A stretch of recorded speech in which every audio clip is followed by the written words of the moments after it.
In the name of God, the Holy and Undivided Trinity. Amen. Today's Gospel lesson is probably one of the most familiar to all of us. Throughout history, the image of the Good Shepherd has been repeated countless times in stained glass windows and in paintings. It's been recounted in songs and stories. We refer to Jesus as the Good Shepherd in our prayers.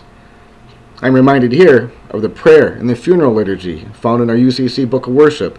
Acknowledge, we humbly pray, a sheep of your own fold, a lamb of your own flock, and son or daughter of your own redeeming. Jesus tells his disciples, feed my lambs, feed my sheep. It's no accident that images such as these were very often on Jesus' mind and in his words. It was deeply rooted in his heritage and culture, and like images of fish and fishermen, something that was part of the everyday world of the people who heard him. Abraham, the father of the nation, was the keeper of great flocks. Moses was tending the flocks of his father-in-law Jethro when God called him into a special service. The first two kings of Israel, Saul and David, were shepherds before they became king. The imagery of the shepherd was also prevalent in the literature of the day. The 23rd Psalm is frequently referred to as the Shepherd's Psalm. The Lord is my shepherd, I shall not want. He maketh me lie down in green pastures. He leadeth me beside still waters. When Isaiah spoke of the coming of the Messiah, he worded it by saying, he will feed his flock like a shepherd. He will gather his lambs into his arms. Yes, the tradition of the shepherd was very much part of the heritage of Christ. We of today, though, are sometimes at a disadvantage when we read about shepherds and sheep. In this part of the world, we don't see sheep a lot. We're more familiar with cows around here. Some friends of mine in Clintonville, my hometown in Wisconsin, raise sheep on their farm. But mostly we learn about sheep pretty much second and third hand. One of the things that seems to happen in sermons about this passage, and we've all heard them before, in other similar passages about sheep, is that we, the listeners, are immediately told about the rather negative qualities that sheep have. They're stubborn, they're not easily managed, sometimes downright mean, and not too bright.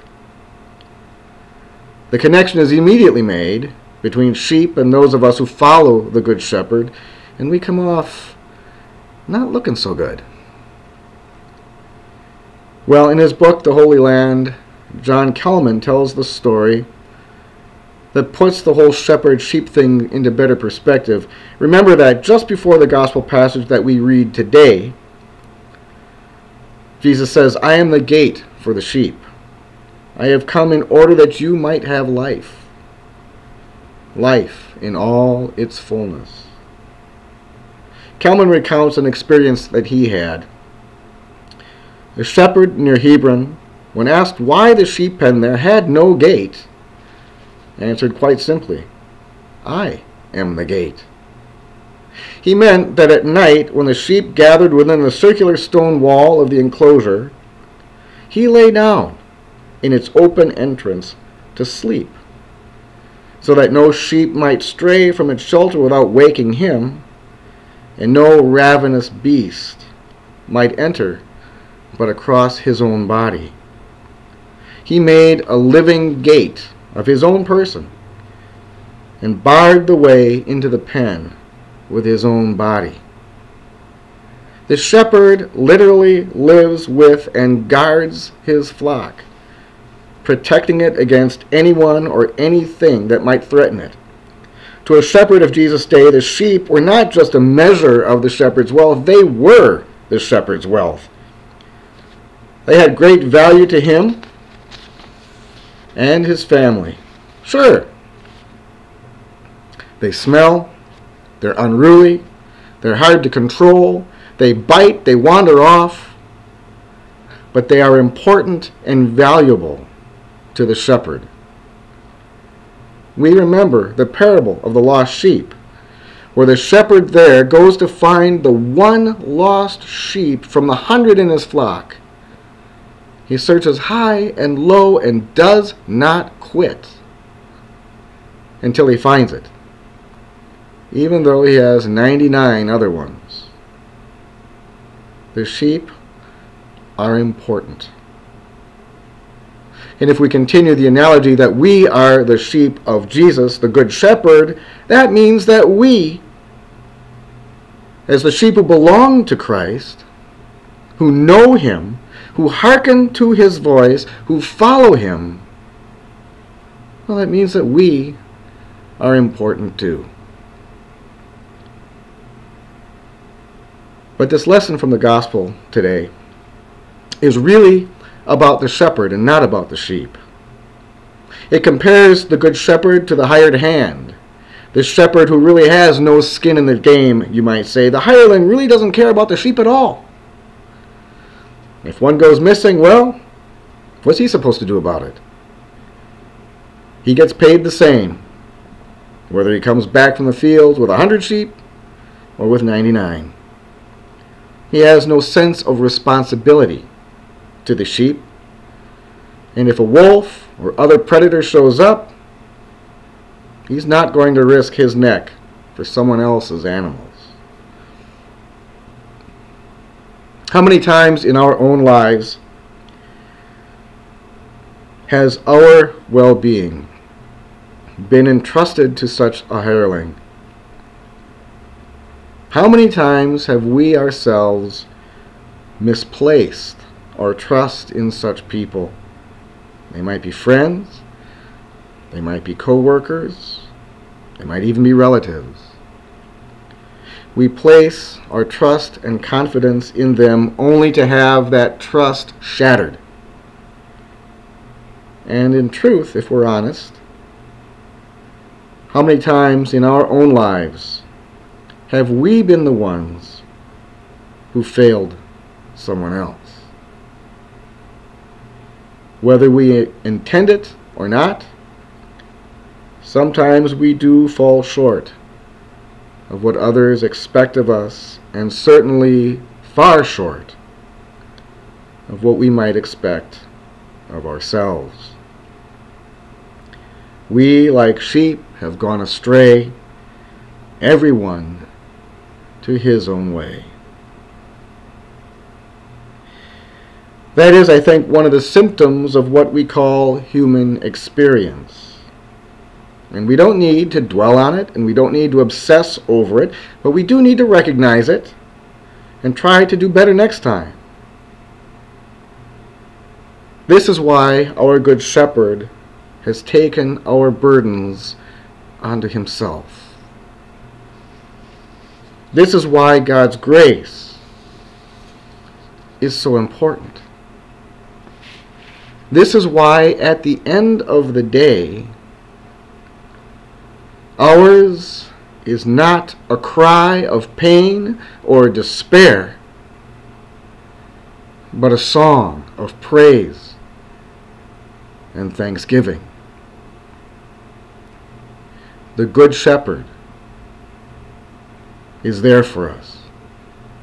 The Good Shepherd enfolds us in his arms. The Good Shepherd protects us, sometimes from ourselves. And the Good Shepherd gives us an excellent example to follow. There are three big ways in which the Good Shepherd differs from that hired hand. The first is commitment. The Good Shepherd, like the shepherd in Kelman's book, when, and the lesson reads that way, when, not if, when a wolf or poacher shows up, the Good Shepherd stands his ground to protect the sheep.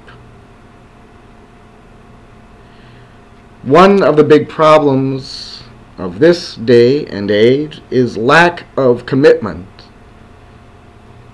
When things get tough, the tough don't get going, the tough just leave. You've heard the phrase, I'm sure, if you don't stand for something, you'll fall for anything. Commitment sticks around when the wolf shows up at the door. Commitment is digging in your heels and standing your ground when things get unpleasant. Commitment is not comfortable. Sometimes. In fact, it's probably not comfortable very often. And commitment means that sometimes you're not going to be very popular. Jesus had the opportunity to run away, like the hired hand, and save his own skin. But instead, he chose to save ours. The Good Shepherd lays down his life for his sheep. The second difference between the hired hand and the Good Shepherd is care. Jesus tells us the hired man, since he is not the shepherd of the sheep, do not belong to him, abandons the sheep and runs away as soon as he sees a wolf coming. In short, the hired man simply does not care about the sheep. He might stick around for a while, if only to get paid, or because it's his duty, or what he's supposed to do. But his motivation eventually becomes clear, and we can see whether or not he's the genuine article. Jesus is very interested in our motivations for doing the things we do. The Good Shepherd is motivated by love. The hired man is not. We can do lots of good things, quote unquote, but they don't impress God at all unless they're done with the right motive. Our motives are the spiritual catalysts that drive us. People might see our outward good deeds, but God sees into our hearts and sees just what those catalysts are. God cannot be fooled. The Good Shepherd is motivated by love. He cares. And we are called to go and do likewise. The third element is that of connections. The hired hand has no relationship with the sheep, but the Good Shepherd does.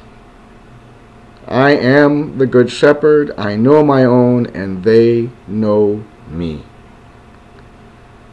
Jesus came to us and dwelt among us to make a personal connection with us.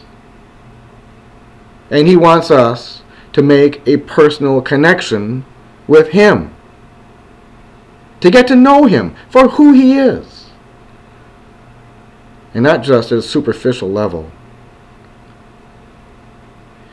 We sometimes get a little queasy, maybe, when we think about making that personal connection with God and with Jesus. We might even get a little embarrassed and self-conscious. And when you get right down to it in our own lives, how many people do we know of whom we could say, I know them and they know me? In our Facebook day and age, when people we do not know and may never meet somehow wind up on our friends list, the idea of real connections between ourselves and other people, much less between ourselves and God, seems an impractical goal. And yet there are people who are very near and dear to us, people we truly do know, and who truly do know us. And we have those relationships because we have spent time together with these people. We have talked with them, shared with them, laughed and cried with them. That is the relationship God craves to have with us. And it is simple to do. The key is spend time with your God in prayer. Read God's diary, the Bible. Everything you need to know to get to know God is right in there.